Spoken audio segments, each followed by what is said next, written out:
Do I have a personality narcissistic personality disorder? क्या मेरे अंदर पर्सनैलिटी डिसऑर्डर है?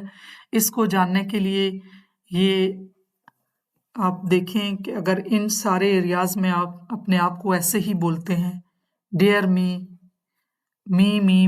मैं, हर चीज़ में, हर जगह पे मैं अपने आप को ही प्रायोरिटी दे रहा हूँ। Ego, me, it's I, not you, I. इन सारे चारों एरियाज़ में अगर अपने आप को आप मी, इट्स आई, हर एक जुमले में, हर एक बात में आप अपने आप को प्रायोरिटी दे रहे हैं, तो इसका मतलब है कि आपके अंदर नार्सिसिस्टिक पर्सनैलिटी डिसऑर्डर्स के ट्रेड्स हैं। और अगर आपके इर्द-गिर्द किसी में है, तो आप जान लें कि इनके साथ जो नार्सिसिस्टिक पर्सन होता है, उसके अंदर जो रिलेशनशिप इश्यूज़ हैं, वो बहुत ज़्यादा आते हैं।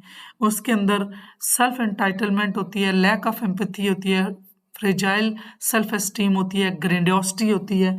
तो इन सारी चीज़ों से बचने के लिए कि आपके साथ कैसे उनको नीड फॉर एडमिरेशन होती है कि किस तरीके से डील करना है, तो ये आपको जानना चाहिए। उनके अंदर कंसिस्टेंटली प्रॉब्लमैटिक रिलेशनशिप होते हैं, क्योंकि उनको अपने बारे में बहुत ज़्यादा ये वहम होता है, खुशफ़हमी होती है कि वो बहुत अहम हैं।